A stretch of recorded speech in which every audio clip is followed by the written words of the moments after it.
Hi, everybody. My name is Bill Warner, and I'm with EntreDot. And this is Monday Night Live on Facebook Live with EntreDot. And with me is your host. So welcome. Hope you'll find this interesting. It's going to be about company culture, a subject that's often talked about, but not often greatly implemented. And widely implemented, successfully implemented. And I happen to be a strong believer in this subject because I personally have experienced it and have experienced what it takes to actually create a culture and manage it. And it takes a lot of work. I can understand earlier stage companies that are trying to struggle to get into the market that they intended, that they would have difficulty fitting this in their schedule. But there are things you can do to create a culture for your company and do it gradually, but definitely. So let's talk about it. But I'm asserting that this is a must-have for a successful company. The best entrepreneurs I know do this. They do this instinctively now. And they realize they must support the culture that they are creating. So they realize where the culture comes from. Guess where it comes from? Them, the top of the company, the founder, the founding CEO, the current CEO who's working with the founder together in a collaborative way. They create the culture. They own the culture. They are the culture. They are because they behave in the manner that's indicative of the culture that they have created. Now, a culture without a whole lot of attention from the CEO nevertheless will emerge. It will be the sum total or the amalgamation of the behaviors and the things that each individual in the company hold to be the most important ways of being inside a company. So it's going to be a hodgepodge if it's not led. So it comes from the top, it's led by the top, it's illustrated by the top of the company. In other words, you've heard this term before, they talk the talk, well, they also walk the talk without fail. So no, I'm coming across like I'm some sort of authority on culture. I've got some experience with it, but I'm not a studied professor on the subject. But let me tell you what I think a culture is.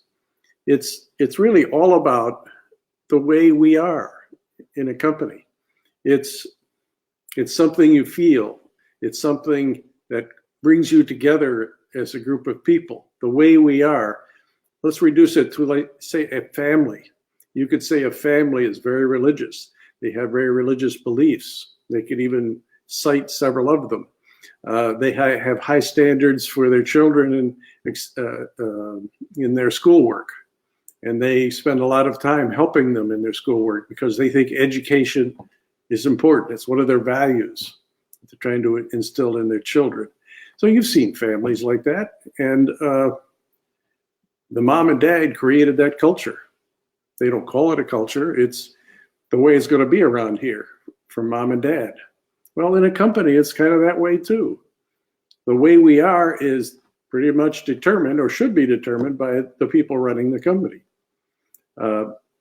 And another analogy you're probably not going to like either is kind of like a football team. Now, the coach of the football team is kind of the head guy, and they've got a game plan. There's a book on all the plays, and these are the plays we play, and you play them when I say to play them, says the coach. Well, the culture is kind of like that. The way we are around here is the way I am, or the way we are as a management team, and you're expecting others to be part of it. Well, that's a lot to ask of people, so it better be darn good. Well, if it is, you're going to be part of it. You're going to want to be part of it because everybody else is. In fact, if you're going to fit in, to the company that you're in, you're going to be required to be. I mean, if push comes to shove, like in the football teams, well, coach, I don't like play number 12, 14, and 62. Well, okay, I respect that, but those are the plays we're going with. And if you can't see your way to playing those plays when asked, then maybe there's another team you should be on. Well, quite frankly, that's the way it is at a company. You want people that are going to be on your team that are buying into the way we are and will support it wholeheartedly. It's all about what we stand for as a group of people. These are our values, and that we portray these values every single day amongst each other. And people outside the company see us behaving this way. And they say, well, they got a sharp bunch of people. They sound like they are a team.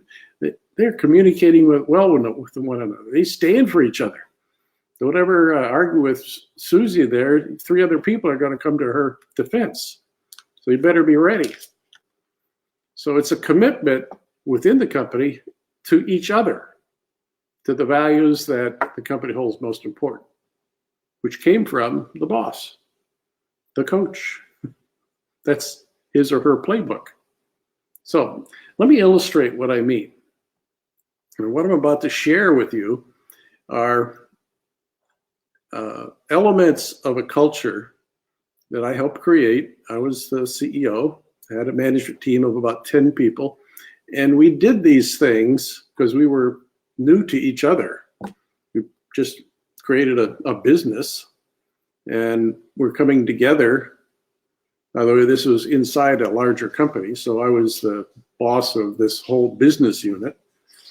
And these were the people that we brought in from within the company out and some outside the company to form this team.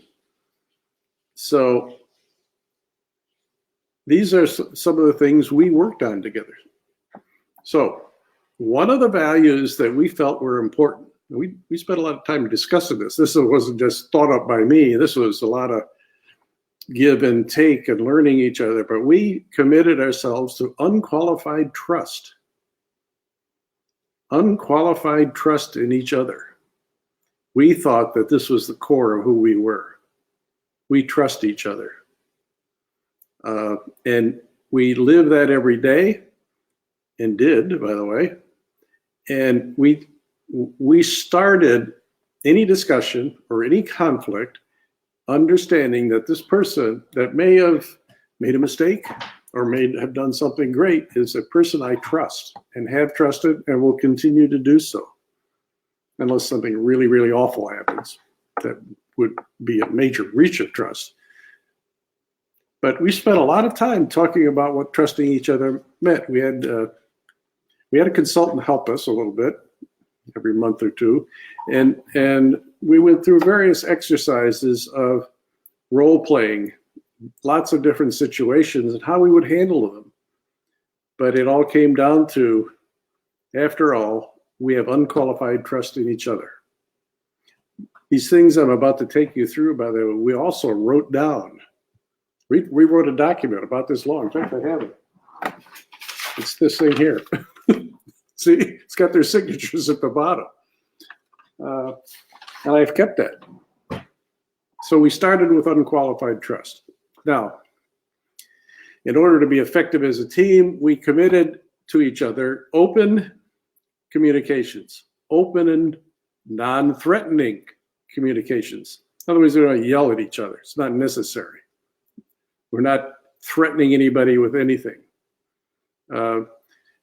No matter how good the discussion is or how ugly the discussion is in terms of the subject matter, it's talked about openly.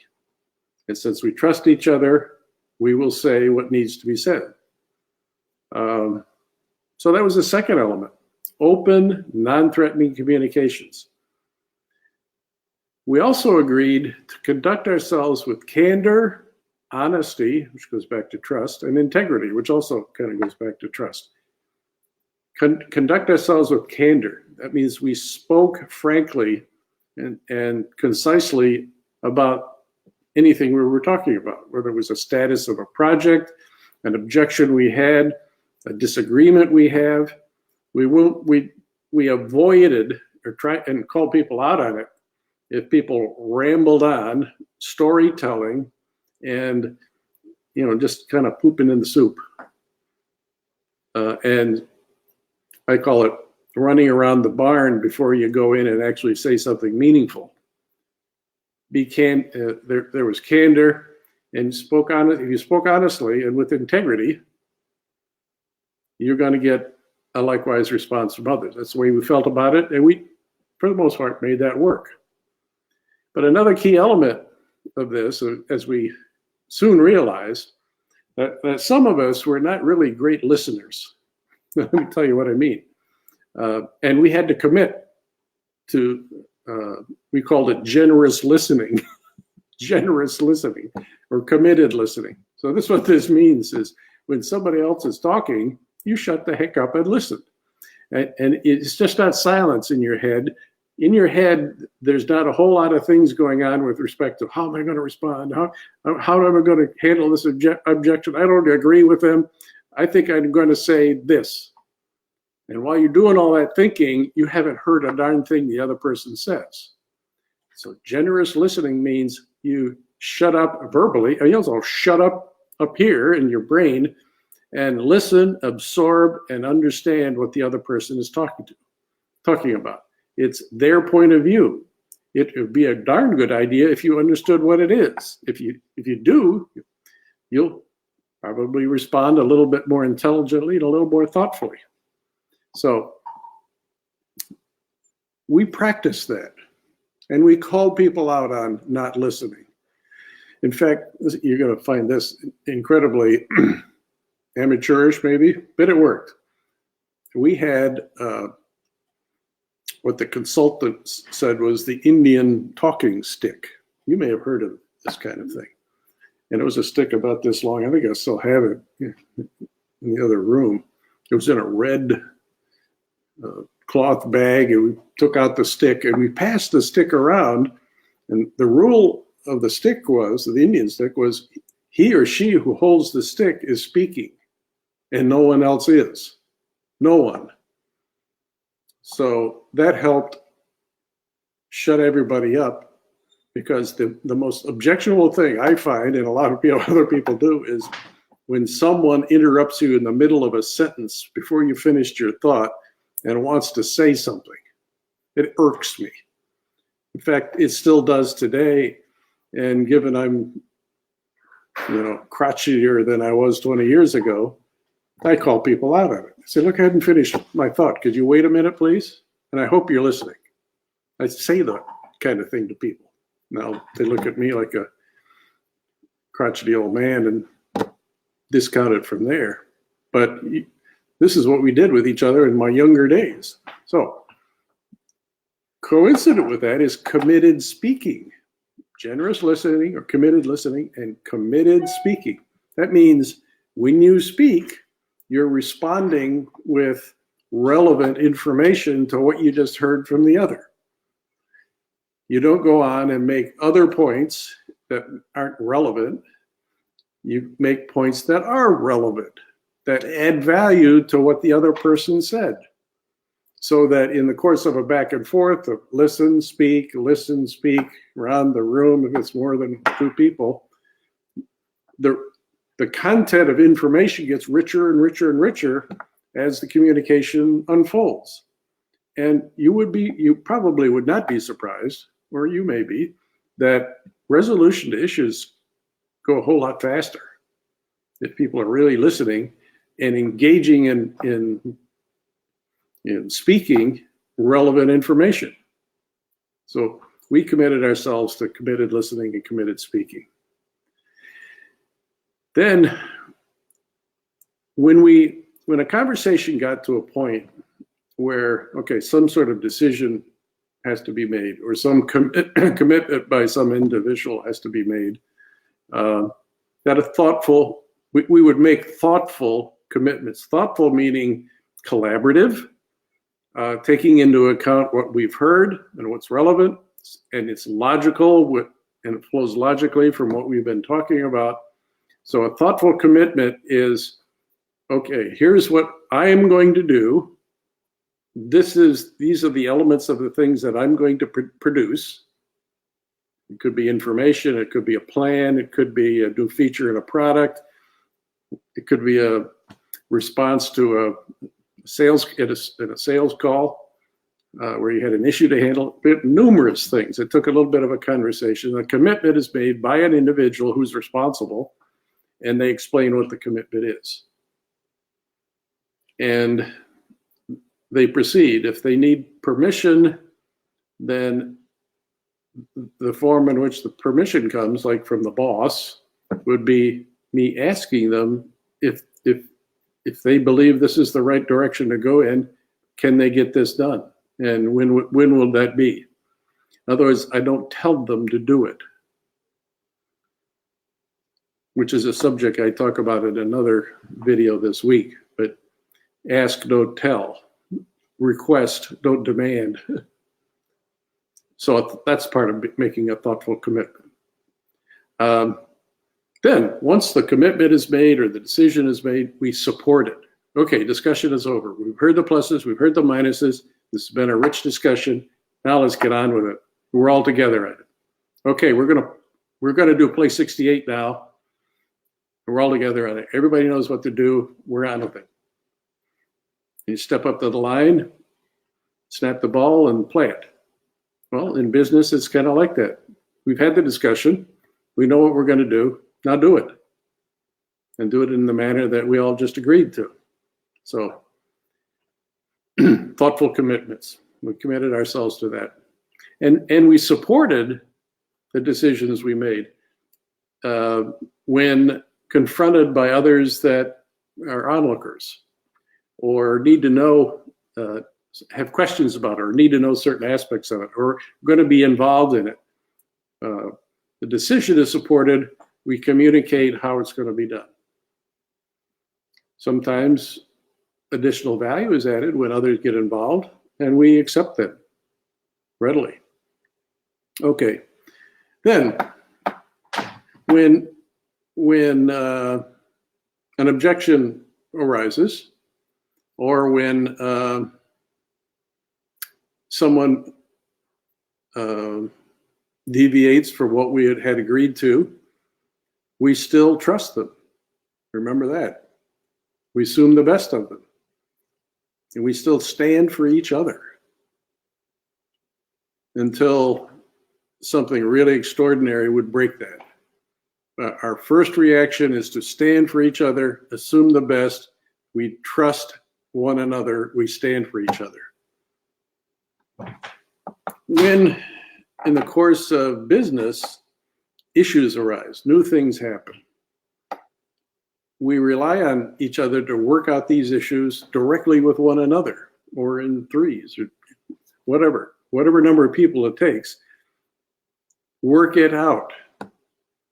And you work it out by what? Communicating, talking it through, listening generously, speaking generously, in a committed way. We don't tell stories about each other behind their backs. We don't take an issue and go over there and complain to Sally, who knows nothing about it, demeaning somebody who's on the team in so doing. We work things out directly, not in some circuitous way, playing politics, escalating things to higher level management without everybody being involved in the discussion as the escalation occurs. We work out issues directly and at the lowest level in the company as possible. If we allow that to happen, and it does, things move along a lot faster. So in the event, in the likely event, I'm not going to be naive enough to say the unlikely event, this doesn't work sometimes, we coach each other. If there's a breach in these commitments we've made to one another, and we call it out, we talk it through, work it out. So those are a few of the elements of the culture we try to create as a team. And I profess that if any emerging company, even foundations of this can even be established at startup of a company. And you got 2 people, soon becomes 5, later 10, that the culture along these lines emerges because the top of the company acts this way and expects it of others. So leadership creates this culture. It's a very purposeful thing. It can be done from the very beginning of the company and all the way up to hundreds and hundreds of people. So you be consistent, you walk this walk, not just talk it, and the top of the company communicates this culture at every moment they can. And their behavior and the way they handle things is illustrative of how people in this company work things out with each other. That's it. That's about culture. And I see we've got a few people, and one question is, I think they remembered I said I used a consultant. I said, well, can I use consultants for this? I think this person is thinking maybe they need some help. You may need some help. So there are consultants that work on this form of leadership or this aspect of leadership. Seek them out and get this kind of help. You'll find it very useful. It'll speed things along, but get someone who's actually done this. It's actually created cultures in companies, not somebody who just says they know how to do it, that they have done it and done it successfully. So get a really good consultant to help you. That's an okay thing. You'll find it fun, and it as the CEO or the president of your company, you may need someone to lean on for help yourself. So that's what that person is there for. Another question is, well, what if somebody doesn't buy in? I covered that. Maybe it was too glib and brief, but look, the people on your team have to be part of this culture. If they're not, they don't belong on this team. And you can handle that. I mean, the company just isn't the right place for them. And you have that discussion with them. Say, maybe there's another company you ought to be with. Help them get there. You don't have to burn bridges. You help them find a way to remove themselves from this company and perhaps get a better job that they're more fit for than the one they have with this company. That's okay. You've done them a favor and done yourself one too. Okay, that's it. I hope this was helpful. Again, my name is Bill Warner and I'm with EntreDot. I'd be glad to talk to you more about the culture of your company if you'd like to. Contact me anytime. I'd look forward to doing so. Have a great evening.